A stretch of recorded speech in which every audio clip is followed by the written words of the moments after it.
Hi guys, Mark Crossfield here, Srixon Z 545 irons. We're going to give their chunkier version a go out of the free ones they've got. So 545 Srixon Z, looking lovely in chrome. Let's get stuck in.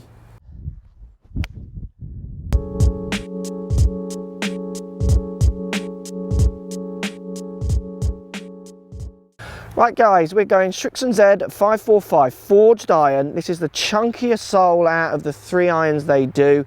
It's got a little bit of a V sole on the bottom like all of them have to try and help with turf interaction.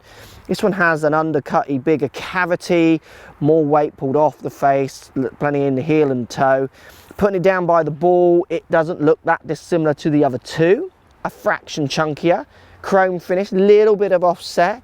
This one's also got 6 iron through the long iron. I think there's a strategically placed tungsten weight out in the toe just to try and move or keep ball speeds up across that face as you move away from centered strikes, along with all this cavities trying to do the same ideas as well.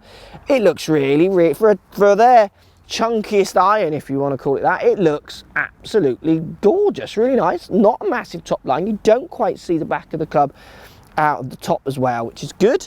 We've got GC2 HMT Touchless Pro V1X balls as always. Let's show you some real ball data. Just going to hit the range balls first off to show you kind of how it feels off the face and what have you. Let's give it a hit.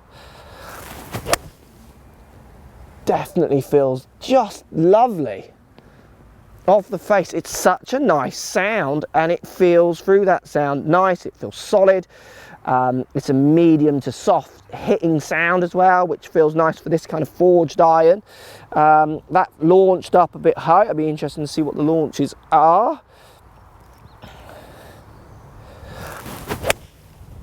Yeah, hit that really nice. I mean, it feels lovely.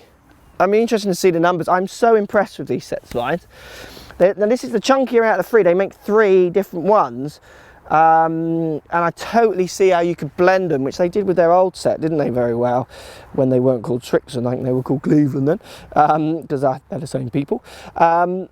So you could blend, you know, from bladed to medium to chunkier ones in the long irons quite easily, I think, because the looks are so similar through the 3 sets.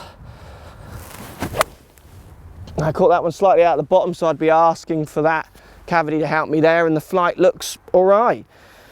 Let's check the numbers out. Looks great, feels nice. It's a slightly longer blade length than I am really into, but I do like the look of it still. Let's check these numbers out and see how it's performing. Right, numbers time, Srixon Z 545, launching at 17 degrees, topping out at 34, so it's definitely the highest out of all the 3 for me, and launching the highest, which is what you expect from where the weight is in this club.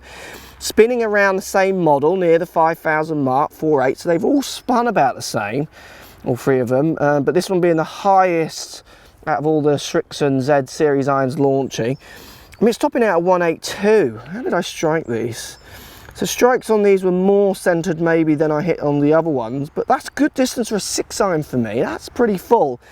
Dynamic loft, delivering 20, nearly 21 degrees dynamic loft, which is low for a 6 iron. So I haven't looked at the static lofts. They'll be looking in the comments below. People will post the static lofts down below. I'm not interested so much in static. I want to know dynamic delivered lofts for people who I would be teaching or what have you. And that is a low dynamic loft, which is why I would imagine that ball is going on that little bit further, swinging at 92 miles an hour, which isn't far off where I swung the others. Good club. It's strong. I imagine the lofts are lower because that launch is higher. Do you see what I mean? If you didn't make the lofts lower with that ball launching with the way they got the weight in this, then actually I would lose distance from it just launching up too high.